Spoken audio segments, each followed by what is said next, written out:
Hi friends, welcome to my channel. दोस्तों, आज हम आदिकाल के वे प्रश्न लेके आए हैं जो कि एक बार ही नहीं बल्कि बार बार परीक्षाओं में पूछे जाते हैं। अगर आप टीजीटी हिंदी, पीजीटी, नेट आदि की तैयारियां कर रहे हैं तो ये आपके लिए बहुत ही ज़्यादा महत्वपूर्ण होंगे। तो इसमें आदिकाल के वे प्रश्न हैं जो कि बहुत ही ज़्यादा महत्वपूर्ण हैं। तो चलिए, सबसे पहला प्रश्न है, कीर्तिलता किस भाषा की रचना है? देखिए, कीर्तिलता किस भाषा की रचना है? यह अवहट्ट भाषा की रचना है। अगला प्रश्न है, आदिकाल में किस कवि ने अवहट्ट भाषा में रचना की? अब देखिए, अवहट्ट भाषा में किस कवि ने रचना की है आदिकाल में? तो वह कौन है? अब्दुल रहमान है। अगला प्रश्न है, आल्हा किस ऋतु में गाया जाता है? देखिए, यह भी एक बहुत ही ज़्यादा महत्वपूर्ण प्रश्न है कि आल्हा किस ऋतु में गाया जाता है। तो यह वर्षा ऋतु में गाया जाता है। बीसलदेव रासों के रचयिता हैं। देखिए, यह भी परीक्षाओं में आता है। बीसलदेव रासो जो कि नरपति नाले द्वारा रचित है। अगला प्रश्न है, पुष्टि मार्ग का आधार ग्रंथ कौन सा है? अब देखिए, पुष्टि मार्ग जो है उसका आधार ग्रंथ कौन सा है? वह है श्रीमद् भागवत। अगला प्रश्न है, हिंदी साहित्य के आदिकाल का अभिनव जयदेव किसे कहा जाता है? अब ये भी महत्वपूर्ण प्रश्न है। किसे कहा जाता है? विद्यापति को कहा जाता है। देखिए, अब अगला प्रश्न है, आल्हा खंड का रचयिता कौन है? आल्हा खंड के रचयिता कौन है? जगनिक हैं। किन रचनाकारों की भाषा को संधा भाषा कहा गया? देखिए, इसमें संधा भाषा किन रचनाकारों की भाषा को कहा गया? तो यह बौद्ध सिद्ध रचनाकारों की भाषा कहा गया। अगला प्रश्न है, अपभ्रंश के प्रथम महाकवि कौन थे?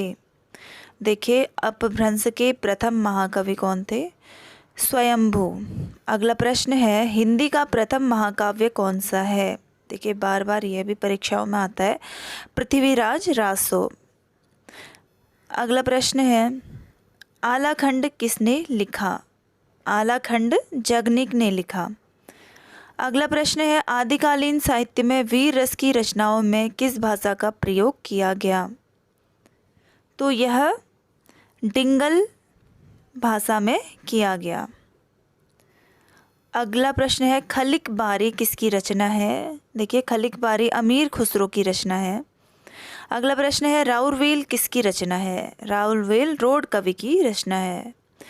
अगला प्रश्न है, रासो शब्द की उत्पत्ति रामायण से किसने मानी है? देखिए, यह महत्वपूर्ण प्रश्न है कि रासो शब्द की उत्पत्ति रसायन से किसने मानी है?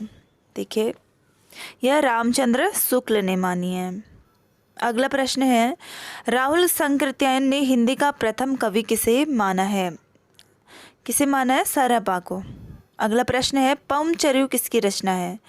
स्वयंभू की। अगला प्रश्न है, सरहपा का संबंध निम्न में से किससे है? तो सरहपा का संबंध सिद्ध साहित्य से है। अगला प्रश्न है, पुष्पदंत किस शताब्दी के कवि थे? तो पुष्पदंत 10वीं शताब्दी के कवि थे। अगला प्रश्न है, दोहा कोश किसकी रचना है? देखिए, दोहा कोश सरहपा की रचना है। अगला प्रश्न है, परमात्मा प्रकाश के रचनाकार हैं? योगींद्र। गोरख बानी के संपादक हैं? पीताम्बर दत्त बर्थवाल। अगला प्रश्न है, किस रचना का दूसरा नाम आल्हा खंड है? तो यह कौन सी रचना है? परमाल रासो। अगला प्रश्न है, जगनिक की रचना कही जाती है? परमाल रासो। उक्ति व्यक्ति प्रकरण के लेखक कौन हैं? उक्ति व्यक्ति प्रकरण किसके द्वारा लिखा गया है? दामोदर शर्मा के द्वारा। हिंदी काव्य धारा के संपादक हैं? राहुल सांकृत्यायन। अगला प्रश्न है, कुवलय माला कथा के रचनाकार हैं? उद्योतन सूरि।